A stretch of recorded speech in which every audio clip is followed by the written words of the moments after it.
Assalamualaikum warahmatullahi wabarakatuh. Kami dari kelompok 3 kali ini akan menjelaskan materi BMR tentang tragedi Rengat Berdarah dan agresi Belanda di Bangkinang. Sebelumnya perkenalkan saya Raisya Gustia Putri selaku moderator kelompok 3.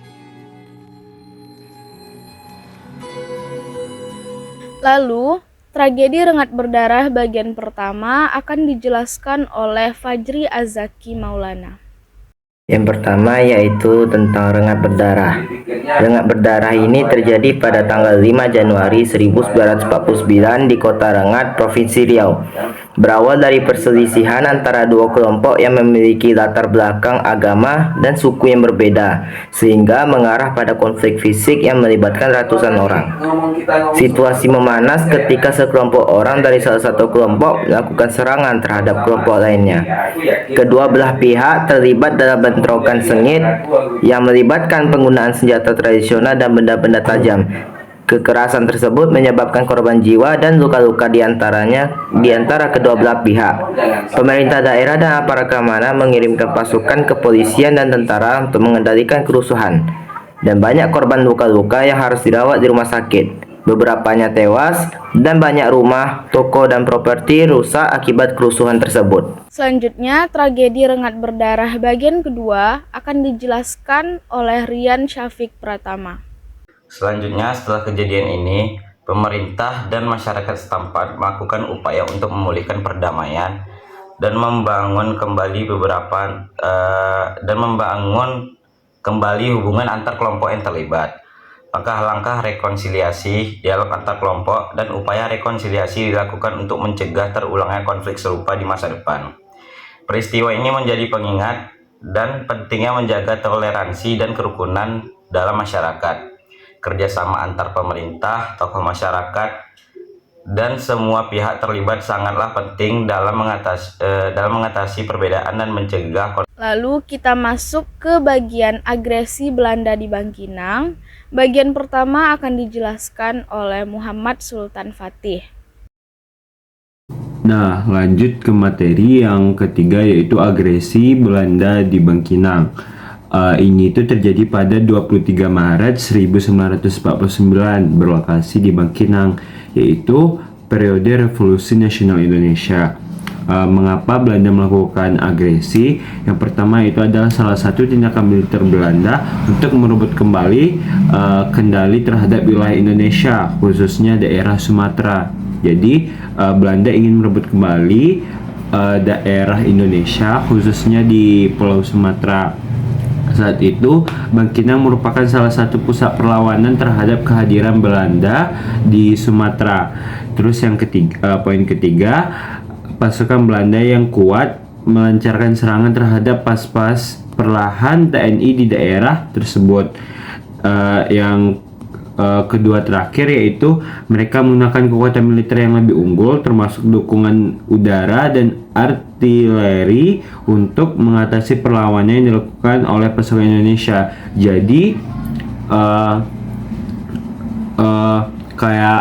Belanda ini memiliki militer yang lebih baik dibandingkan Indonesia, khususnya di bidang senjata. Terus yang terakhir itu adalah pasukan Indonesia berjuang dengan gigih melawan pasukan Belanda.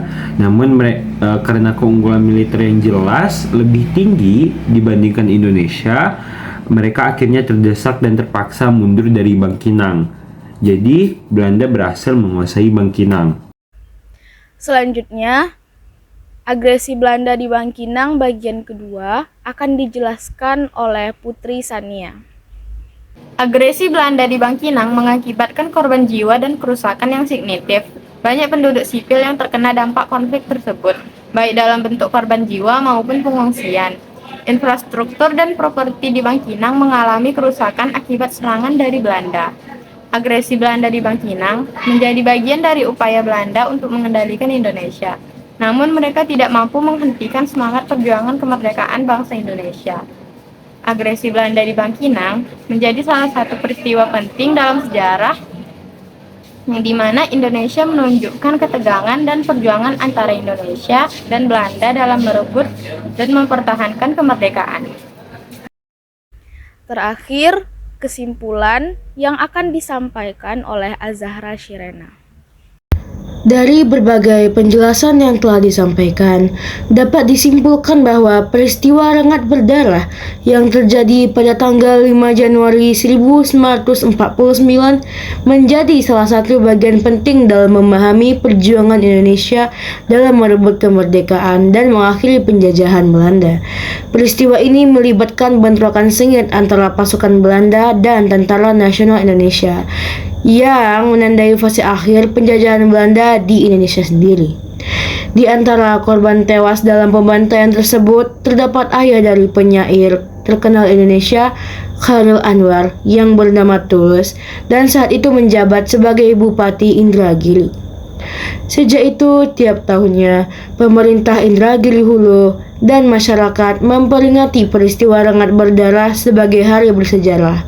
Tanggal 5 Januari bahkan sempat dijadikan sebagai tonggak hari jadi Kabupaten Indragiri Hulu oleh beberapa kalangan. Namun, keputusan ini menuai polemik karena dianggap dapat melukai perasaan keluarga dan masyarakat yang menjadi korban dalam peristiwa tragis tersebut.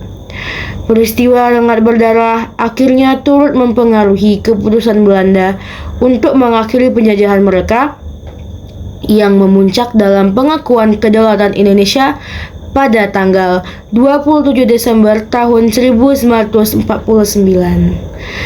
Nah, sementara itu untuk agresi Belanda di Bangkinang yang terjadi pada tanggal 23 Maret 1949 merupakan suatu upaya Belanda untuk merebut kembali kendali atas Indonesia yang telah merdeka di tahun 1945. Namun hal ini berhasil dipertahankan oleh para rakyat Bangkinang, bahkan juga menjadi salah satu faktor yang memaksa Belanda mengakui hal tersebut dalam perjanjian Rumvanregen pada 1949.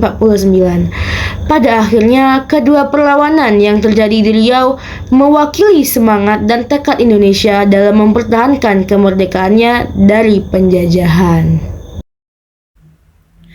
Baiklah, sekian penjelasan dari kelompok kami. Jika ada pertanyaan, silakan dicantumkan di kolom komentar di bawah ini. Saya mohon maaf atas segala kekurangan. Saya akhiri dengan wassalamualaikum warahmatullahi wabarakatuh.